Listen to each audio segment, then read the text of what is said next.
आज मी ऑफिसला असताना एक महान माणूस माझ्याकडे आला होता.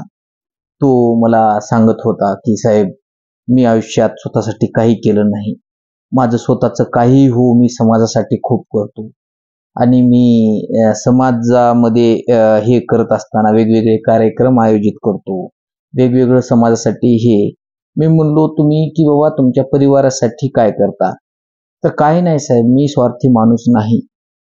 तर मी त्यांना एक विचारलं की मग स्वार्थी नाही तर परमार्थी आहात का?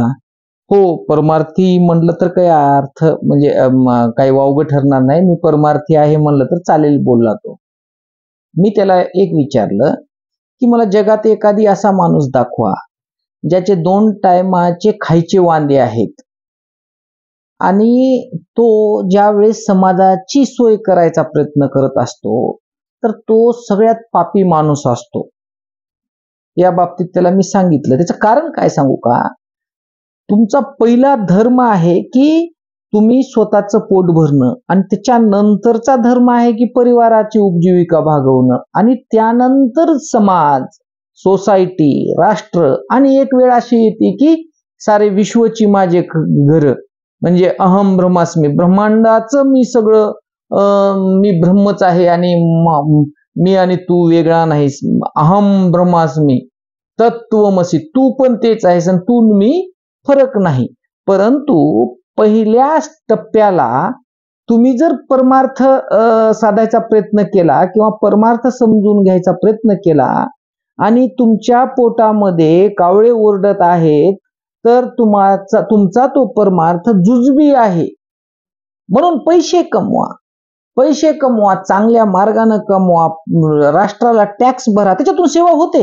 आजच पोलीस स्टेशनला एक माझ्या आमचे हजेरी मेजर माझ्याकडे सही घ्यायला आले होते की बाबा ह्या पूरग्रस्तांसाठी 1 दिवसाची पगार कापायची का नाही याची परवानगी सरकार मागत आहे. तर आम्ही सर्वांनी आमची पगार कापू नका म्हणून दिलेला आहे. साहेब तुम्ही पण सही करा. मी म्हटलं की नाही करणार, कारण मी करोनामध्ये सही केली नाही. की ज्यावेळेस राष्ट्रावर आपत्ती येते तर मी असं तर बघा, हे बघा, सिस्टम मध्ये तुम्ही जर दान दिलं तर ते दान सर्वांपर्यंत पोहोचतं. म्हणजे तुम्ही कितीही म्हणा की सरकारचं काही म्हणजे करप्शन होतंय, असं होतंय, तुमचे पैसेच काही कामाला येतात का, काहीही म्हणा, शेवटी तेच पैसे सिस्टम मध्ये जे पैसा गेला ना तोच पैसा कामाला येतो. प्रत्येक गोष्टीचं ऑडिट अकाउंट होतं. त्यामुळे पैसे कमवणं, टॅक्स भरणं, परत समाजाची सेवा करणं आणि त्याच्यातून पैसे कमवणं, ते टॅक्स भरणं, म्हणजे इथं ग्रोथ ओरिएंटेड तुम्ही काम करणं, ह्याच्या एवढा परमार्थ दुसरा कोणता नाही. म्हणजे मी काहीच करायचं नाही, मला माझं स्वतःचं पोट भरायचं कळत नाही आणि माझ्या परिवाराची उपजीविका साधायचं कळत नाही आणि मी बाहेर पडलोय की नाही मला समाजसेवा करायची आहे. तर ही चुकीची समाजसेवा आहे असं माझं प्रामाणिक मत आहे. तुम्हाला पटतं नाही पटतं मला माहिती नाही, पण हेच ते आहे, सत्य आहे.